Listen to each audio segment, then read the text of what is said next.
Announcement sa lahat ng mga kamaestro.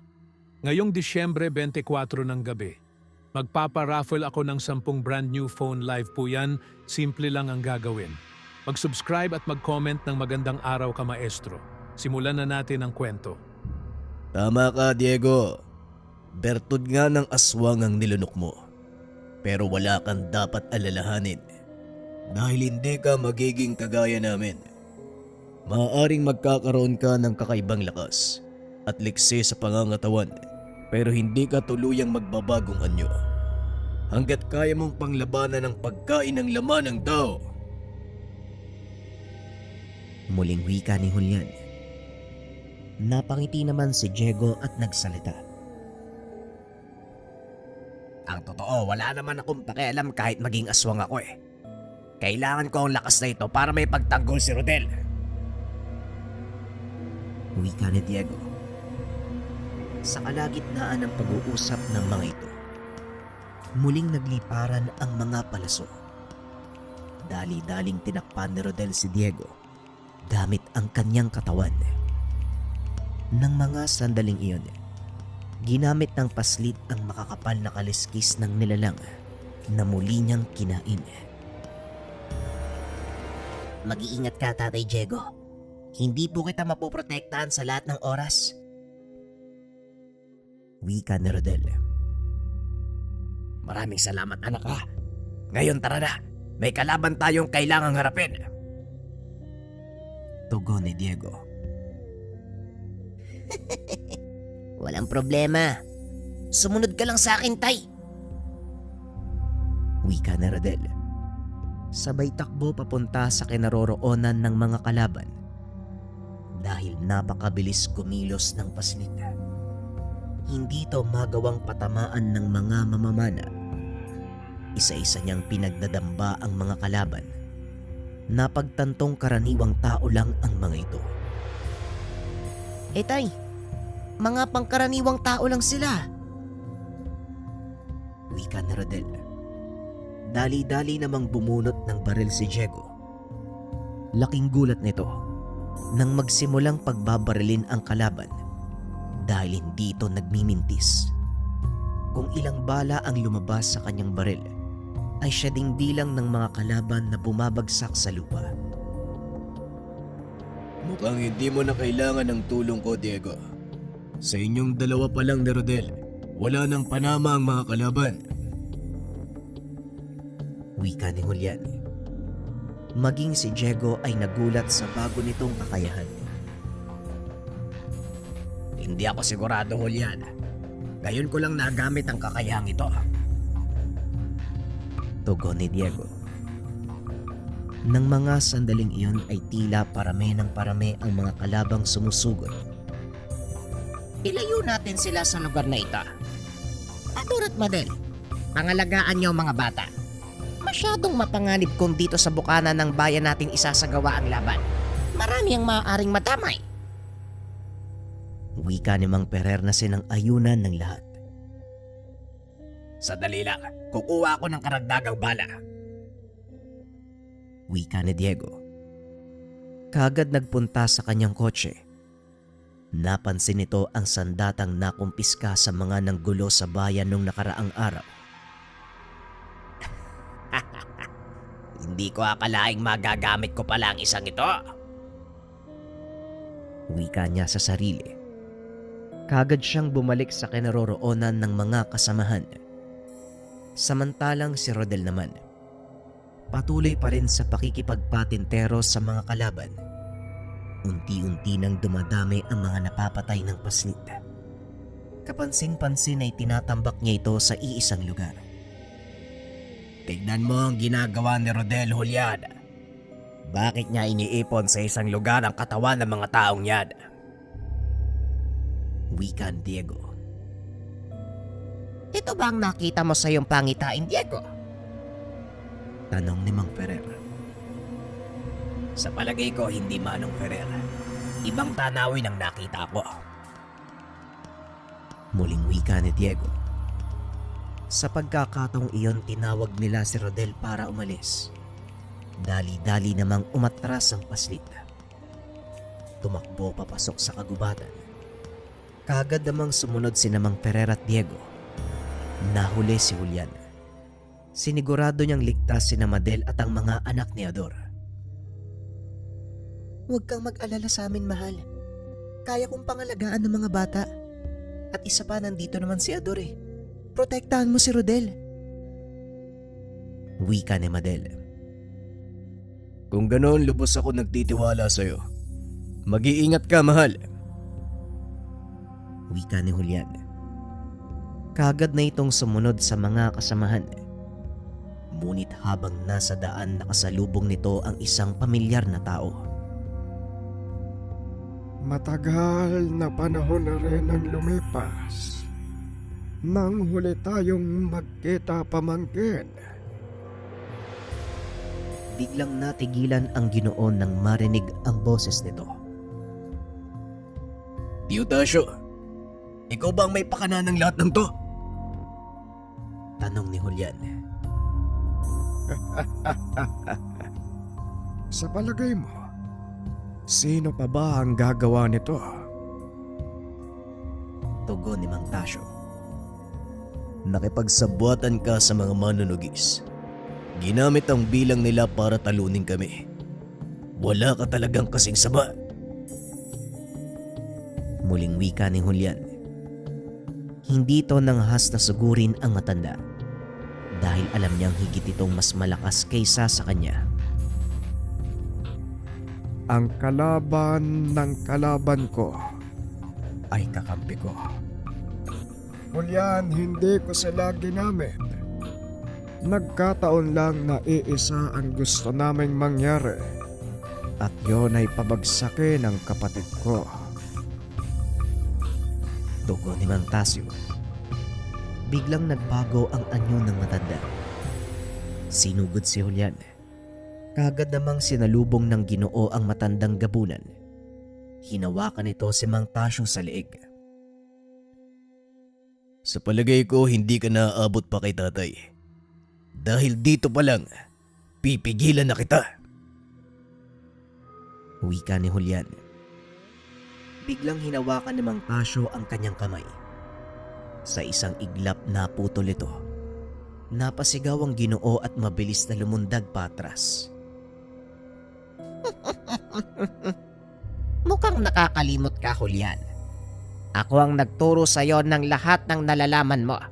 Kaya wag mo akong pagmamalakihan. Wika ni Mang Tasyo.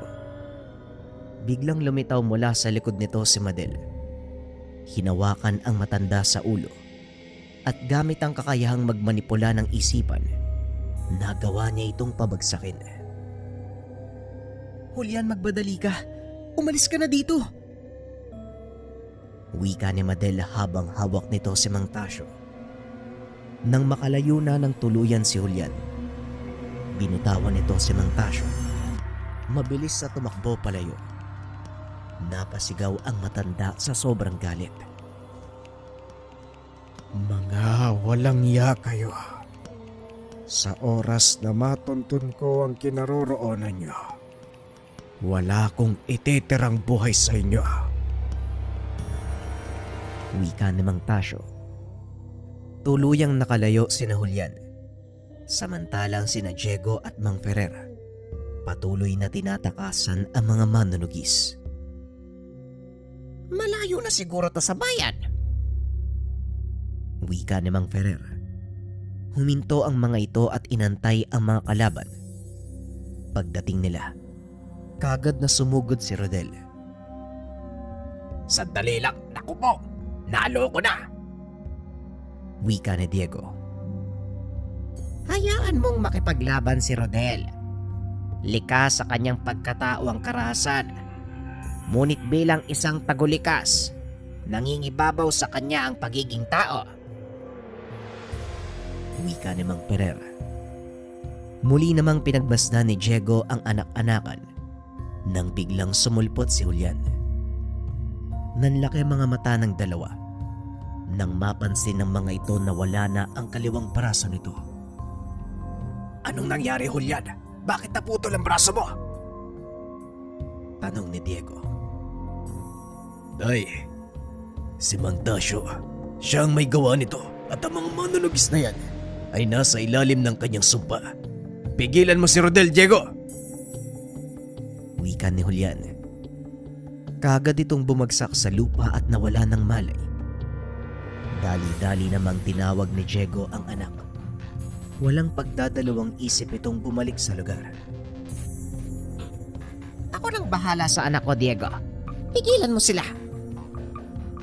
Wika ni Mang Perer. Walang problema, Manong. Rodel, tulungan mo ako. Pero wag mong papatayin ang mga yan. Nasa ilalim sila ng sumpa ng totoong kalaban. Wika ni Diego. Muling sumugod ang dalawa at pinagsusuntok ni Rodel ang mga kalaban hanggang sa mawalan sila ng malay. Samantalang si Diego naman, abala sa pagpunteryan ng paa ng mga kalaban. Ilang sandali pa ay tuluyan na ngang naubos ang mga manunugis. Nakahandusay sa lupa ang mga ito. At ang ilan naman ay tila nahimasmasan at piniling tumakas. Muling binalikan ng dalawa si Mang Perer at Julian. Laking pasasalamat ni Diego dahil nagkamalay na ito. Si Tio Tasyo, tay. Hindi ko alam kung talagang nakatakas si Madel eh. Baka nasa kamay na siya ni Tio. Wika ni Julian.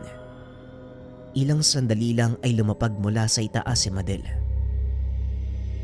Wala kang dapat alalahanin. Nagawa ko siyang takasan. Pero hindi tayo pwedeng magtagal sa lugar na to. Lalo pat sugatan si Julian. Tugon ni Madel. Bagay na sinang-ayon na naman ni Diego. Tama ka, Madel. Kailangan niyo nang bumalik sa inyong nayon. Kami na ang bahala sa mga kaaway. Wika ni Diego. Kung ganon, aalis na kami. Maluba ang tama ng aking anak. Kailangan ng agarang lunas. Tugon ni Mang Perer at tumayo si Diego. Tinignan ang buong kapaligiran. Sinigurado nito na walang makakasunod sa tatlo. Ito ang unang beses na tumakas si Julian sa laban. Pero wala tayong magagawa. Ito ang makakabuti. Wika ni Mang Perer. Matapos ay mabilis na itong naglaho habang akay-akay si Julian. Maiwan na namin kayo, Diego. Huwag kayong mag-alala. Maaaring hindi sumunod dito si Tio Tasyo.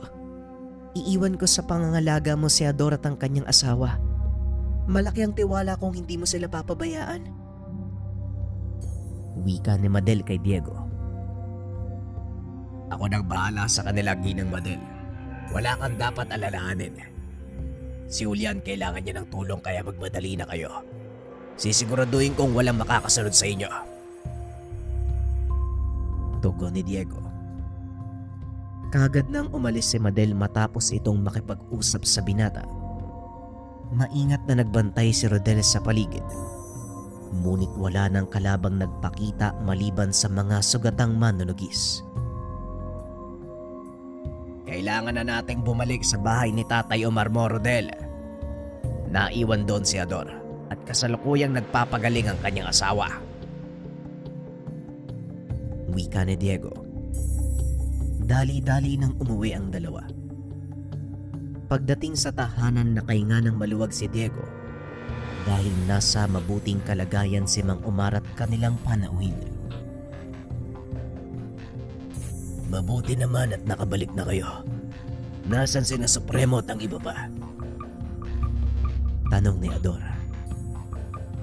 Kinakailangan nilang bumalik sa nayon para gamutin si Julian. Maluba ang tama ng isang yon. Ikaw, kamusta ang lagay mo? Tugon ni Diego. Medyo maayos na rin ang pakiramdam ko. Ganon din ang asawa at anak ko. Maraming salamat sa tulong niyo at maraming salamat din sa tulong ni Ginang Madel. Wika ni Ador. Bakit naman napinsala si Julian? Ano ba ang nangyari? Tanong ni Mang Omar habang naghahanda ng kanilang maiinom. Nakaharap nila ang kapatid ni Mang Perer. Mas malakas ito kaysa sa kanila. Kaya wala nang ibang pagpipilian kung hindi ang tumakas. Tuloy lang sa pag-uusap ang mga nakakatanda. Habang si Rodel naman ay naupo sa atangan. Nakikiramdam. Hindi nito namalayang nakatulog na pala siya sa kinauupuan. Binuhat ito ni Diego at dinala sa kanyang kwarto. Kawawang bata. Sa murang edad, kailangan niyang harapin ang ganitong kabigat na responsibilidad. Wika ni Mang Omar. Oo nga Manong sana matapos na ang kaguluwang ito para makapamuhay ng normal si Rodel. Wika ni Diego. Tama ka Diego. Sa kabila ng pagiging aswang, hindi mo may tatanggi na paslit pa din si Rodel. At sana lang, huwag ipagkait ng kapalaran ng pagkakataong maramdaman niya ang pagiging bata. Muling wika ni Mang Omar. Matatapos din ang lahat ng ito. Sisiguraduhin kong magkakaroon ng normal na buhay si Rodel. Pag-uusap ng dalawa. Kinagabihan, nagpaalam na din si Ador kasama ang kanyang mag-ina. Diego, kailangan na naming umalis. Babalik na kami sa nayon. Mas matututukan ko ang pagpapagaling namin doon. Wika ni Ador. Tama ka, Ador. Maraming salamat sa tulong mo. Tugon ni Diego. Huwag mong isipin yan. Kung hindi dahil sa'yo, maaaring patay na ako. Nga pala, yung bertud na binigay ko, gagana lang yan kapag may paparating na panganib. Kusa itong magigising. Mag-iingat ka, Diego. Mauna na kami. Dapat makarating kami sa nayon bago sumikat ang araw. Wika ni Ador. Nagpa siya din ng binatang magpahinga na muna. Laking pasasalamat nito dahil hindi ganon kalaking pinsala ang naidulot ng kaguluhan. Naalala nito ang mga manunugis na pinatay ni Rodel. Nanlaki ang mga mata ng binata dahil nang balikan niya ang lugar, wala na doon kahit isa sa mga bangkay. Dali-daling pumasok ng tahanan si Diego upang alamin kay Mang Omar kung ano ba ang nangyari. Manong, ano pong nangyari sa mga bangkay? Saan po napunta mga yon? Tanong ni Diego. May mga dumating na nilalang Mabuti nga mabilis ako nakapagtago. Napakarami nila. Isa-isang pinasan palayo ang mga bangkay hanggang sa maubos Hindi ko alam kung anong uri ng nilalang ang mga yon pero sa palagay ko, kakampi sila ng mga nakalaban nyo kanina. Wika ni Mang Omar. Pinuntahan ni Diego ang lugar kung saan itinambak ni Rodel ang mga bangkay. Nakita nito ang bakas ng mga sinasabing nilalang. Nagpa siyang sundan ng mga ito. Sa hindi kalayuan nga nakita nitong may malaking butas sa lupa. Lumapit si Diego. Sinalubong ito ng nakakasulasok na amoy. Medyo madilim sa paligid ng mga sandaling iyon. Laking gulat ni Diego nang biglang lumiwanag ang kanyang paningin. Gumana ang kakayahan ng bertud na ibinigay sa kanya ni Ador. Nangangahulugan na may paparating na panganib. Dahan-dahang umatras ang binata dahil nasipat nito mula sa butas ang isang nilalang. Marami nitong gumapang habang umaangin. Paunti-unti ay naaaninag ng maayos ni Diego ang itsura ng nilalang. Meron itong ulo ng baboy, katawan ng tao. Gumagapang ito papunta sa binata. Ilang segundo pa ay huminto ito at tumayo. Nakatitig lang ang nilalang kay Diego dahil maliwanag ang paningin. Napansin nito ang suot na kwintas ng nilalang. Kawig ito ng bertud na ibinigay sa kanya ni Ador. Hindi akalain ni Diego ng gabing iyon. Malalaman niya ang katotohanan tungkol dito. Ano itong naaamoy ko? Hindi ka pang karaniwang tao. Bagay kung anong nakakulong sa loob ng katawan mo. Pamilyar sa akin ang aura ng bertud na yan. Wika ng nilalang. Anong ibig mong sabihin? Tanong ni Diego. Sa naririnig kong tanong sa'yo, hindi may kakailang kakatanggap mo lang ng bertud. Hindi ako ang dapat magpaliwanag sa'yo ng bagay na yan. Ngunit babalaan kita. Huwag kang magkakamaling tumikim ng dugo ng tao dahil paniguradong hindi mo mapipigilan ang mga mangyayari. Tugon ng nilalang. Matapos ay bumalik na ito sa kanyang pinagtataguan. Inikot ni Diego ang tingin sa paligid. Napansin ang napakaraming nilalang na nakatago sa mga puno. Nakatitig ang mga ito sa kanya at isa-isang nag-aalisan. Dali-dali na ding umalis si Diego sa lugar. Pagdating sa tahanan ay hindi ito nagpalata kay Mang Umar. Ngunit sa kaloob-looban ng binata, nag-aalala ito sa posibleng mangyari sa kanya. Hindi magawang makatulog ng binata. Nakahiga lang ito buong magdamag. Kahit pagod na pagod ang katawan, hindi naman magawang magpahinga ng kanyang isipan. Ilang oras pa ang nakalipas ay tuluyan ng sumikat ang araw. Bumangon si Diego upang magpunta sa trabaho. Kahit walang tulog, hindi nakakaramdam ng panghihina ang binata.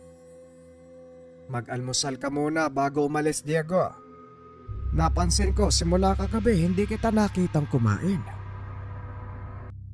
Wika ni Mang Umar. Hindi ko alam, Manong. Hindi rin kasi ako nakakaramdam ng gutom eh. Sige na po, aalis na ako. Doon na lang siguro ako kakain kapag nakaramdam ng gutom. Tugon ni Diego. Habang nasa presinto, hindi maiwasang isipin ni Diego ang mga nangyari. Napapangiti na lang ang binata sa tuwing maiisip na naranasan niya ang mga bagay na noon ay naririnig niya lang sa mga tao. Nakabalik lang sa wisyo ang binata nang bigla itong tawagin ng kanilang hepe. Nagtanong ito tungkol sa kasong iniimbestigahan ng binata. Hindi alam ni Diego ang sasabihin dahil nagdadalawang isip ito sa maaaring maging reaksyon ng hepe. Hindi pa rin malinaw, Hepe. Nahihirapan akong hanapin ang mga may gawa ng pandurukot eh. Kahit ang mga residente, wala namang alam sa mga nangyayari. Wika ni Diego. Pinili niyang magsinungaling kahit alam niya ang katotohanan tungkol sa pagkawala ng mga bata. Mabuti na lang nakontento ang hepe sa naging sagot ni Diego. Nakahinga ng maluwag ang binata nang umalis na ang hepe. Dali-dali nang umalis si Diego sa presinto para makaiwas sa iba pang katanungan. Pinili ng binatang magpatrolya at habang nasa daan, biglang nakaramdam si Diego ng kakaibang kilabot. Maraming tao sa bayan ng mga sandaling iyon. Malapit na ang piyesta. Nagpatuloy sa paglalakad si Diego hanggang sa makarating siya sa plaza. Dito niya napansin ang mga taong nakasuot ng mahabang itim na damit. Hindi na nag-abala si Diego na lapitan ang mga ito.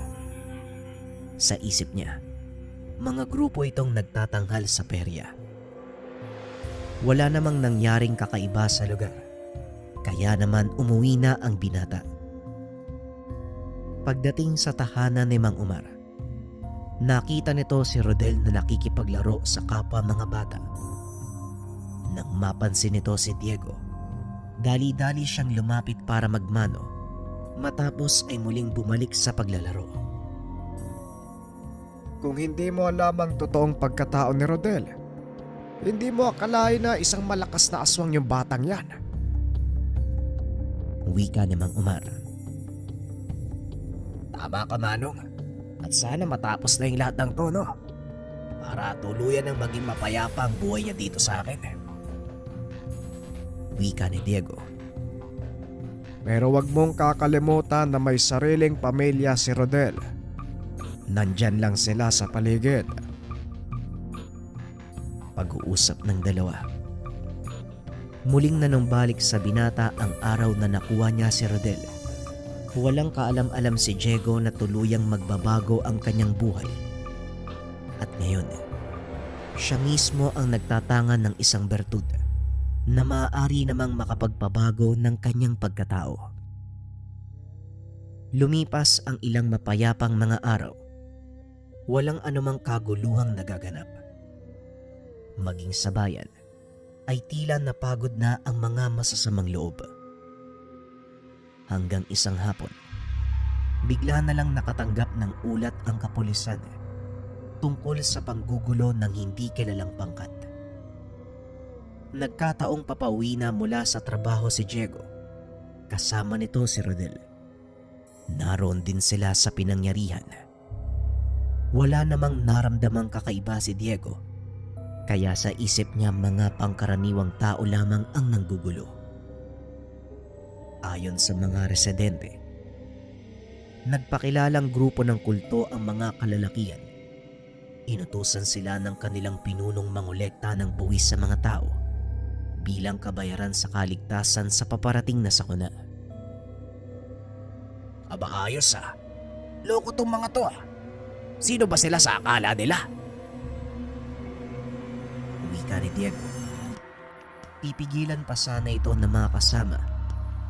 Kaso lang alam nilang hindi maaawat si Diego kapag alam nitong nasa tama siya.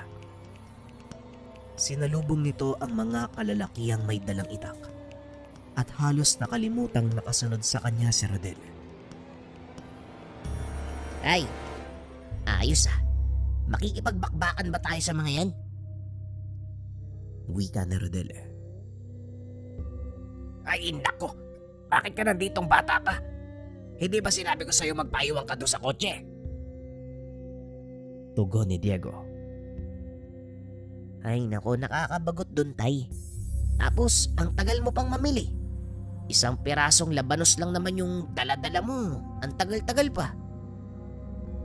Wika ng paslit. Huwag kang sasali. Lalo na kung magbabago ka ng anyo ha. Maraming tawang nanonood. Wika ni Diego. Huwag kang mag-alala tay. Dahil kaya ko naman silang talunin eh. Kahit hindi ako magbagong anyo, kaya payagan mo na ako. Wika ni Rodel. Walang nagawa ang binata, kundi pumayag sa gustong mangyari ni Rodel. O sige na nga. Kahit hindi naman kita payagan, sasali ka pa din eh. Sa'yo yung sa kanan, akin ang sa kaliwa. Tugon ni Diego habang nakahawak sa baril. Nang makita sila ng kalalakian, walang pagdadalawang isip na sumugod ang mga ito. Binunot ni Diego ang baril at isa-isang pinaputukan sa binti ang mga kalalakian. Ngunit tila hindi tumatalab ang bala ng kanyang baril. Malapit na ang isa sa mga ito sa kanya. Nakataas na ang dalang itak para tagain si Diego. Ngunit mabilis na humarang si Rodel sa daan ng lalaki. Walang pagdadalawang isip na sinuntok ang kalaban. Nagulat ang mga kasama nito dahil nagawang patumbahin ng isang paslit ang napakalaking tao. Tatay Rodel, mukhang hindi sila pangkaraniwang tao ah. May kung anong enerhiya yung bumabalot sa kanila eh. Wika ni Rodel. Hindi rin sila aswang, Rodel. Wala akong nararamdaman. Tugon ni Diego. Sino nagsabi sa inyo na mga aswang kami? Wika ng isa sa mga kalalakihan. Kung ganon, anong tawag sa inyo? Tanong ni Diego. Kami ay mga lingkod ng Diyos. ipinadala sa lugar na ito para linisin ang kanyang daan. Nagtataka kayo kung bakit hindi kami tinatabla ng bala. Yon ay dahil sa proteksyon ng aming supremo. Tugon ng lalaki. Ano ba yan? Parang nagtitipon-tipon kayong lahat sa bayang to ah. Una mga aswang. Ngayon naman, ano kayo? Kulto? Wika ni Diego. Dahilan para magalit ang mga kalalakian at sabay-sabay na sumugod. Para sa iyong kaalaman, hindi kami kulto. At gaya ng sinabi ko sa'yo, sugo kami ng Diyos. Tugon ng lalaki habang tumatakbo papunta sa kinakatayuan ni Diego. Kagad itong sinalubong ng binata at patuloy na inasara. May sira ka yata sa ulo eh. May sugo ba ang Diyos na pumapatay ng kapwa? Tignan mo nga yung pinagagawa mo dito. Sa tingin mo, gawain ba yan ang totoong lingkod ng Diyos? Wika ni Diego habang hawak-hawak ang kamay ng lalaki. Itinulak ito ni Diego palayo. Gamit ng pagsipa, natumba ang kalaban. Akmang susugurin na sana ito ni Diego nang bigla naman siyang kuyugin ng ilang kababaihan. Hindi makagalaw ang binata dahil pilit siyang pinipigilan ng mga itong makalapit sa lalaki. Tay, ayos ka lang ba? Kailangan mo ba ng tulong? Tanong ni Rodel. Oo, Rodel. Hindi dapat makawala ang lalaking yan. Hindi na nagdalawang isip pa si Rodel at kagad sinugod ang lalaki. Walang tigil na pinagsusuntok hanggang sa mawala ng malay. Saka pa lamang nakawala si Diego sa mga kababaihan na ginamitan ng hipnotismo ng kung sino. Pinuntahan nito ang walang malay na lalaki. Nilagyan ng posas ang mga kamay. May ilan pa itong natitirang kasamahan na pilit namang kinukuha ang lalaki. Ngunit hindi nila magawang lumapit kay Rodel. Sa susunod kung gagawa kayo ng gulo, siguraduhin yung kaya nyong panagutan. Rodel, nasira na yung labanos na binili ko eh. Wika ni Diego. Nagawang talunin ng dalawa ang mga ito. Sa sobrang inis ni Diego, pinagsiksikan niya ang mga ito sa iisang selda. Tignan natin kung mailigtas kayo ng supremong sinasabi nyo. Chavez, ano nga ba ang pangalan nitong malaking tao na to? Tanong ni Diego. Ramon! Ramon daw, Sarento. Tugon ni Chavez. Ramon, subukan mong tawagin ang sinasabi mong supremo kung tutugon siya sa'yo. At saka, Hindi na naituloy ni Diego ang sasabihin dahil biglang dumating ang isang matanda. Nakasuot ng magarang puting damit. Mahaba ang balbas nito na purong puti. Teka, mukhang bumaba si San Pedro ah. Wika ni Chavez. Uy Chavez, umayos ka nga. Magandang gabi po sa inyo. Ano ang may paglilingkod namin? Tanong ni Diego. Ipagbaman ninyo ang nangyaring kaguluhan dahil ito sa aking kapabayaan. Wika ng lalaki. Maaari ko po bang malaman ang pangalan nyo? Amang Klaro ang tawag nila sa akin. Pero maaari mo kong tawagin sa kahit anong nais mo. Tugon ni Klaro. Amang Klaro, kung hindi ako nagkakamali, kayo po ang pinuno na sinasabi nila. Tanong ni Diego. Tama ka. Ikinalulungkot ko ang nangyari. Kaya kung maaari, pakawalan mo na ang aking mga kasamahan. Wala silang ginagawang masama. Ang mga namatay at nadamay, bahagi ng plano ng Diyos. tugon ng matanda. Napakamot naman ng ulo si Diego dahil sa sinabi nito. Maklaro, pasensya ka na ha. Pero tama ba ang pagkakarinig ko? Inuutusan mo akong pakawala ng mga mamamatay tao na to. Alam mo ba kung gaano kabigat ang ginawa nilang krimen? Wika ni Diego. Patuloy na nagmatigas ang matanda. Hindi krimen ang pagsunod sa kalooban ng may likha. Ngayon, kung iyong mamarapatin, buksan mo ang selda. Wika ni Mang Claro. Mawalang galang na sa'yo, Maklaro. Pero hindi mo ko pwedeng utos-utusan ng basta-basta. Nakagawa ng krimen ang mga taong ito. At kung gusto mo silang palabasin, kailangan mong magbayad ng piyansa. Wika ni Diego. Muling nagsalita ang matanda. Bayad na ang piyansa nila. Hindi pa nga lang naibibigay. Dahil sa kanyang pagdating, ipagkakaloob niya ang kabayaran sa lahat ng kanyang pinagkakautangan. Wika ni Claro. Tumawa ng malakas si Diego at muling nagsalita. Pasensya na ha. Pero hindi ko yun magagawa. Wala ni isa sa mga kasamaan ko ang sasakay sa kabaliwan mo.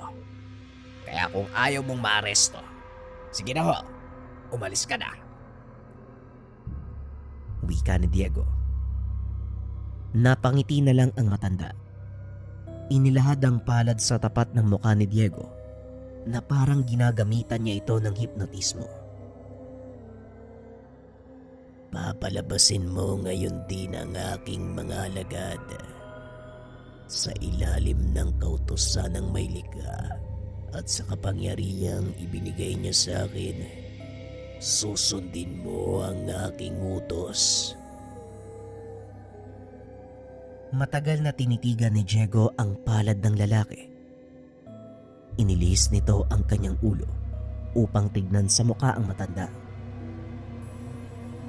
Pasensya na ho ha. Baliw ka ba? Anong ginagawa mo? Pero Biglang nagsalita si Rodel.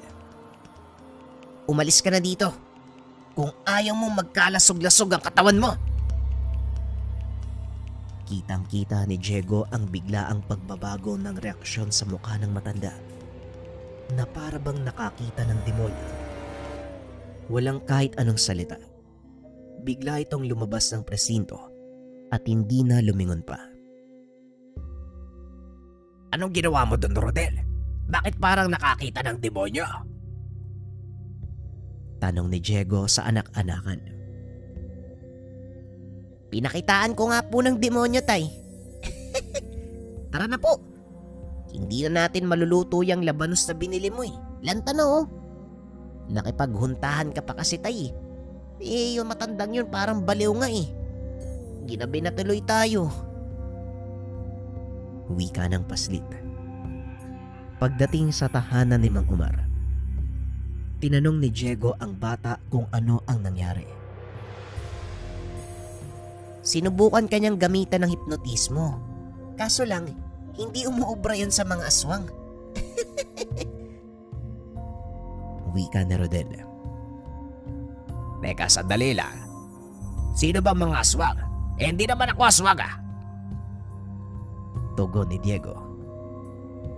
Hindi ka nga po aswang, tay. Pero may bertod ka ng aswang sa katawan mo.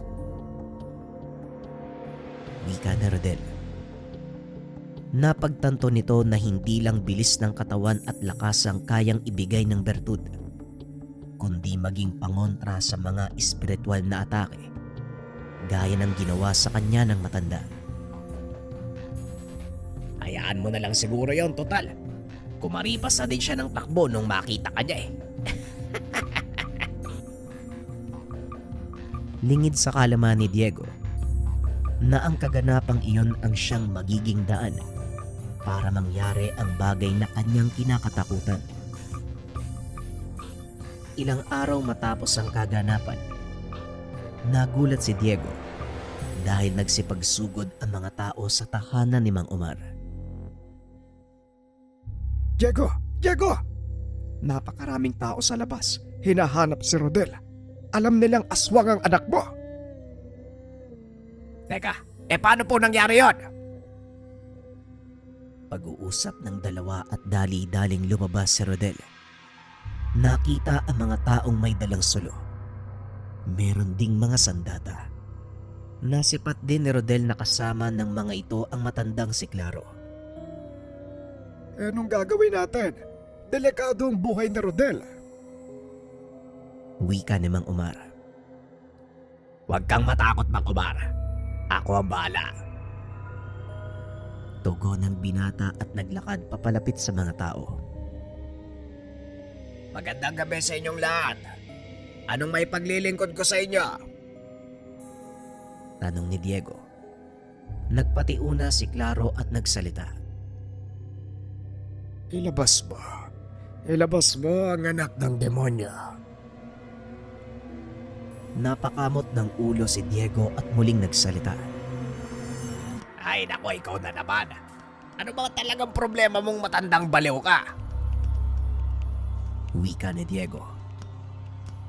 Wala akong problema. Ikaw ang nagtatago ng isang kampo ng demonyo. Ilabas mo siya ngayon din kung ayaw mong masaktan ng mga tao ito. Mga kababayan, ang batang yon ang dahilan kung bakit pinagpapapatay ng mga kaanib ko ang mga tao sa bayan.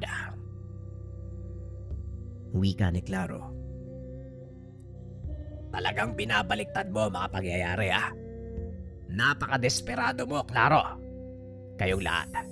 Naniniwala kayo sa sinasabi niya. Mang Omar, dalhin mo dito si Rodel. Wika ni Diego. Pagdating ng paslit, halos maiyak ito sa sobrang takot. Tignan niyong mabuti. Magagawa ba ng isang paslit ang mga sinasabi ng matandang yan? Mag-isip nga kayo. Wika ni Mang Omar. Nagbulungan ang mga tao at sa bandang huli, nagawa itong paniwalain ni Diego na nagsisinungaling si Claro. Isa-isang nag-alisan ang taong bayan. Ang tanging naiwan ay mga tagasunod ni Claro. Kung sa palagay mo tapos na tayo, nagkakamali ka, binata. Dahil babalikan. Wala na kayong babalikan dito. Maliwanag!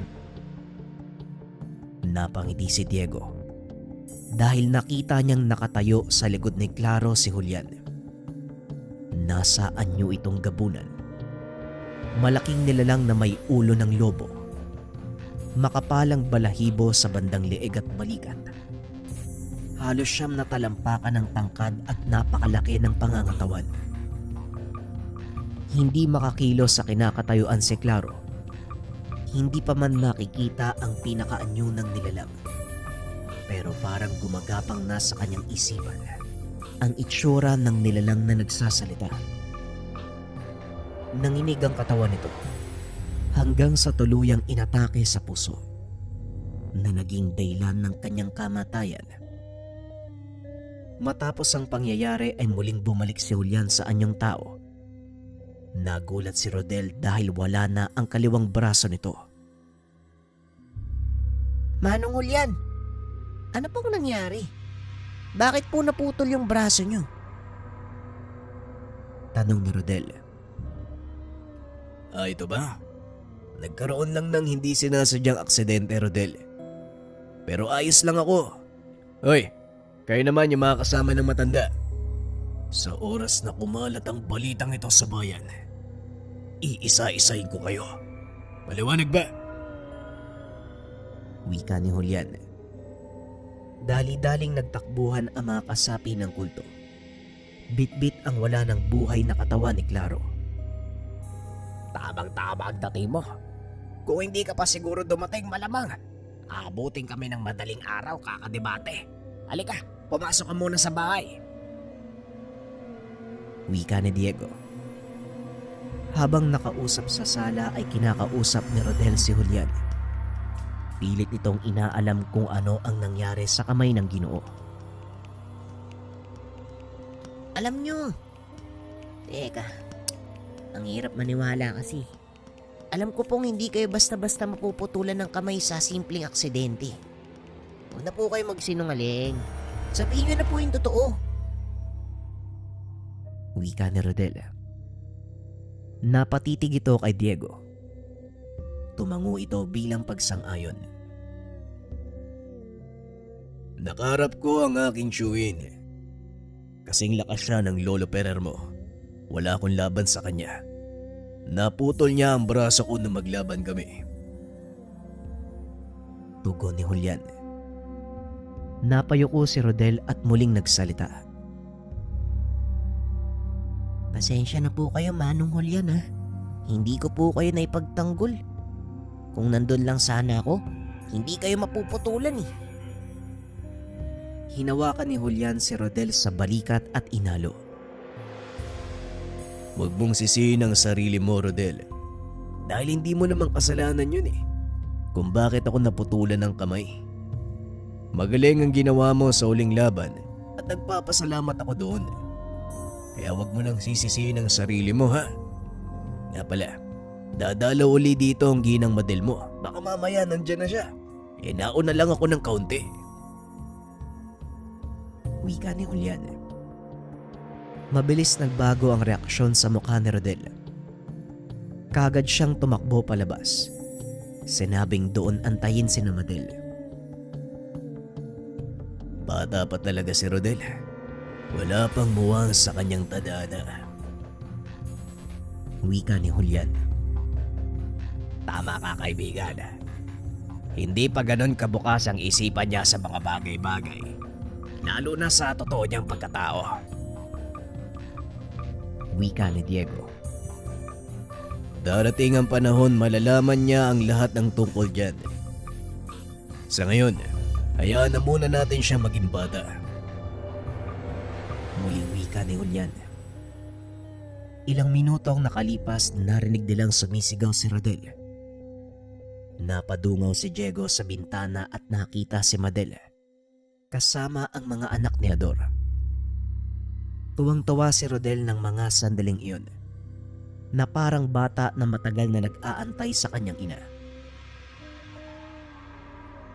Normal lang siguro ang ganyang reaksyon sa batang lumaki ng walang nanay, hindi ba? Wika ni Diego. Tama ka. Nakita niya ang figura ng isang ina kay Madel. Wala siyang alam na ang babaeng kasama niya ngayon ay ang totoo niyang ina. Wika ni Julian.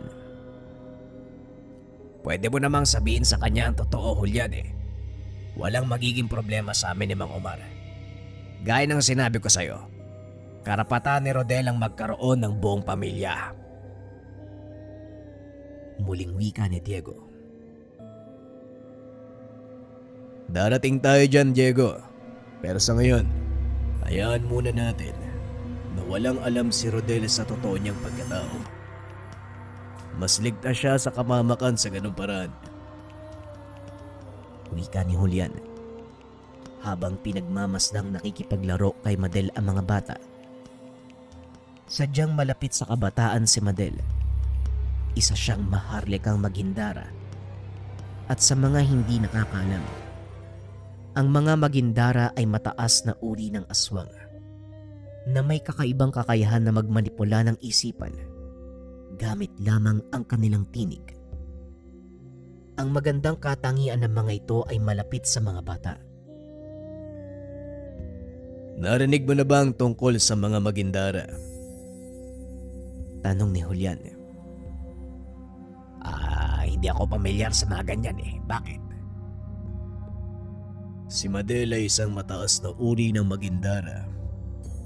Kaya si Rodel ay kalahating gabunan, kalahating maghindara. Pero hindi ito lumalabas sa kanyang katangian dahil Hindi na ituloy ng binata ang sasabihin dahil dinuktungan ito ni Diego. Ang mga maghindara ba ay may kakayahang magmanipula ng isipan ng tao? Tanong ni Diego. Tama ka. Paano mo nalaman? Mukhang mali ka sa sinabi mong hindi niya nakuha ang pagiging Magindara. Dahil nung nakaraang araw lang, nagawa niyang manipulahin ang isipan ng taong nakaharap mo kanina. Nanlaki ang mga mata ni Julian at napangiti na lamang. Hindi ako naniniwala, kaibigan. Pasensya na ha, pero imposible yung sinasabi mo eh.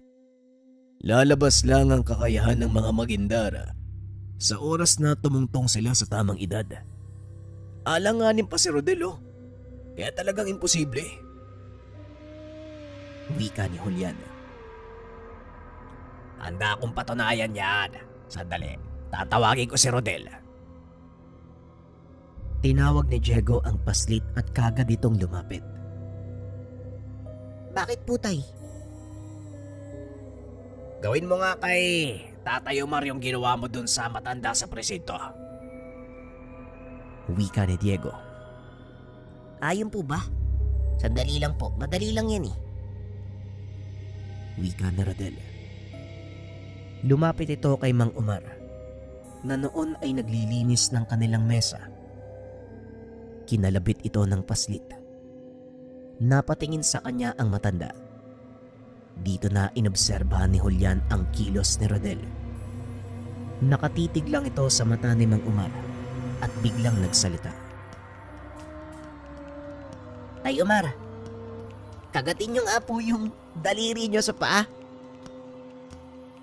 Natawa si Diego sa pinapagawa ni Rodel. Laking gulat ni Julian dahil walang pagdadalawang isip na sumunod ang matanda sa sinabi ng paslit. Aray ko! Ay sino bang kumagat ng hinlalaki ko sa paa? Ikaw ba yun, Rodel? Biglang tumakbo palabas ng bahay si Rodel. Nakagad namang hinabol ni Mang Omar. Totoo nga ang sinasabi mo, Diego. Hindi ako makapaniwala. Paanong nangyari yun? Wika ni Julian. Sa pagkakataong iyon si Madel ang sumagot.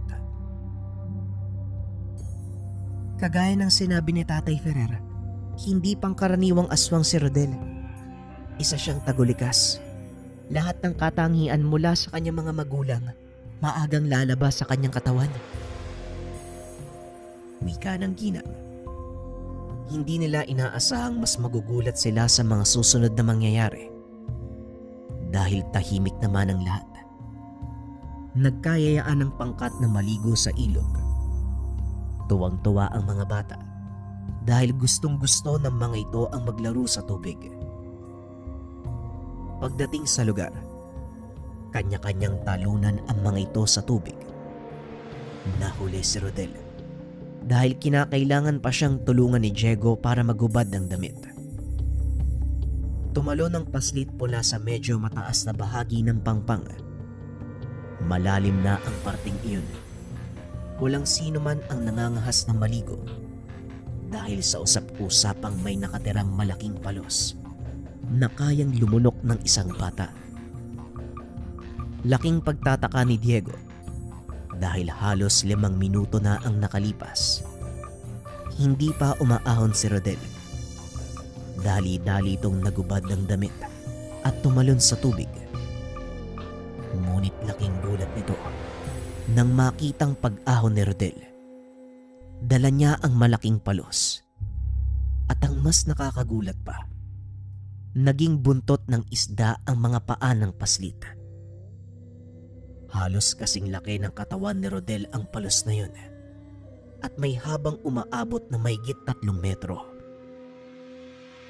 Hinila ni Diego ang palos papunta sa pangpang. Kagad itong umakyat sa kinaroroonan nila Julian. Sabihin nyo nga sa akin, may buntot ba ng isda mga Magindara? Tanong ni Diego. Oo, pero tanging ang mga maharlikang Magindara lang ang merong kakayahan na gawin ang bagay na yan. Wika ni Julian. Kasi nakita ko si Rodel eh. Yung paa niya naging buntot ng isda habang lumalangoy pa ibabaw. Wika ni Diego. Tama bang narinig ko? May buntot ng isda si Rodel. Wika ni Madel. Alam nito ang katangian ng mga maharlikang magindara dahil isa siya sa mga ito. Dali-daling bumaba sa ilog si Madel. Nagkunwaring nadulas at nalulunod. Walang pagdadalawang isip na lumangoy si Rodel para tulungan ito.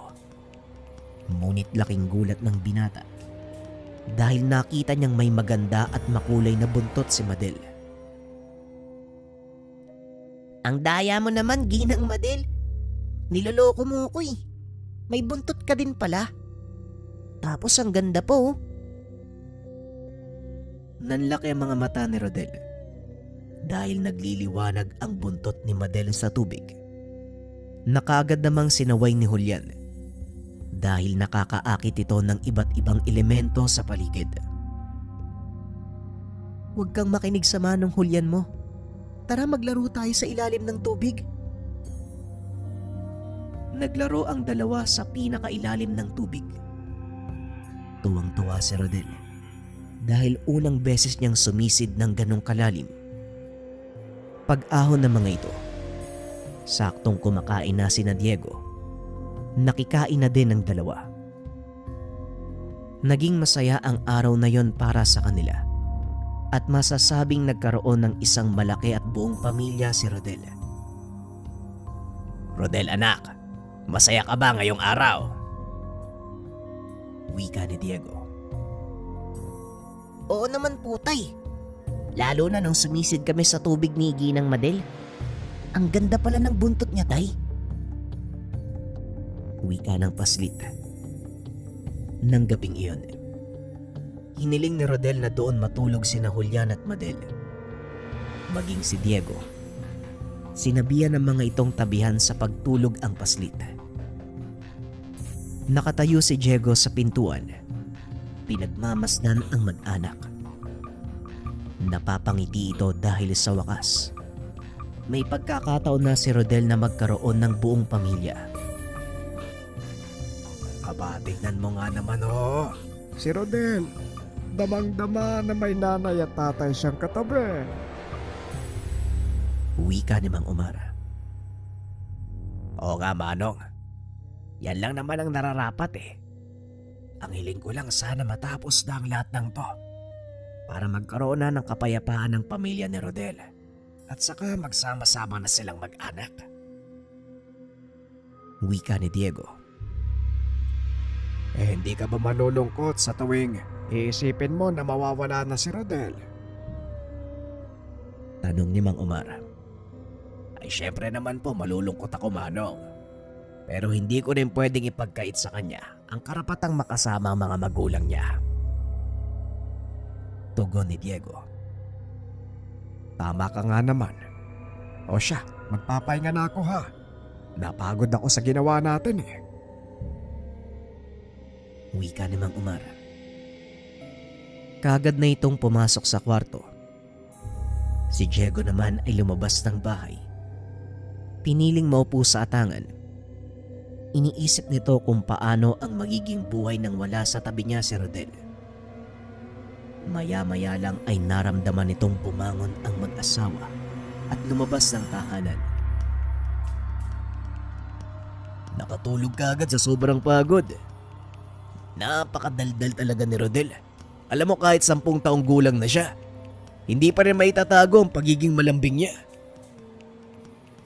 Wika ni Julian. Maswerte si Rodel ha. Napunta siya sa mga mababait na tao. At kung akong tatanungin, mas gugustuhin kong dumito na lang siya eh. Wika ni Madel. Pero hindi nyo pwedeng ipagkait sa kanya ang karapatang malaman na kayo ang totoong magulang. Ayokong habang buhay na maging blanco ang pahina ng buhay niya tungkol sa inyo. Wika ni Diego. Hindi mangyayari yun. Dahil alam kong hindi mo siya papabayaan. Diego, ikaw ang magpupuno ng blankong pahina. Nakapagpasya na kami ni Julian. Nais naming mamuhay ng normal si Rodel. Mangyayari lang yun kung ikaw ang mag-aaruga sa kanya. Wika ni Madel. Huminga ng malalim si Diego dahil hindi niya alam kung ano ang isasagot sa mag-asawa. Nag-aagaw ang kagustuhan nitong manatili si Rodel at ang pagnanais na malaman ng bata ang totoong katauhan.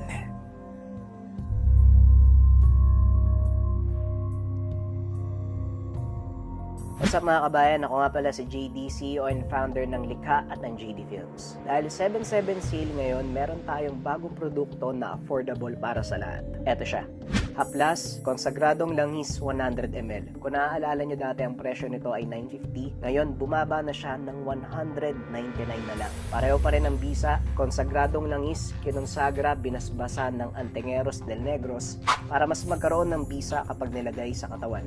Para saan ang langis na ito? Ang langis mga kabayan, pwede itong gamitin sa pilay, sa masakit na katawan, sa masakit na ulo, sa lagnat, sa ubo, kontra usog, kontra bati, lalong-lalo na sa mga baby. At syempre, iba pang masamang karamdaman. Sobrang bisa nito mga kabayan, lalong-lalo na sa mga nagbubuntis. Pwede kayong kumuha nito, i-haplas nyo dun sa tiyan at magsisilbing sa bulag na ito para hindi maamoy ng nilalang elemento ng aswang yung dinadala ng buntis. Para sa mga nasa probinsya, sobrang kailangan nyo nito, lalo na kung may nararamdaman kayong nilalang sa paligid. Kulang pa to ng sticker mga kabayan, lalagyan ko pa to ng haplas. In-announce ko tong product kagabi. So far, may order na tayo kaagad ng 15 pieces. May natira pang kaunti. Pwede kayong humabol mga kabayan kung interesado kayo dito. Again, from $950, naging $199 pesos na lang siya. Mas maganda yung packaging natin, mas matibay, pinapump, in-upgrade, pareho ng bisa pero pinababa yung presyo. Para sa lahat ng interesado, nasa comment section ang link. Oops, wait lang mga kabayan, dahil 7/7 sale din ngayon, yung ating habak de bala, from 2,000 pesos magiging 1,199 na lang, makakasave kayo ng almost 800 pesos. Ganon din yung lana natin mga kabayan, eto ay may mga sangkap kumukulo kapag merong nilalang o elemento, may kasama pa tong San Benito. Mabibili na rin to ng 1,199, makakasave kayo ng almost 1,300 pesos. Sa lahat ng interesado, nasa comment section ang link. Salamat.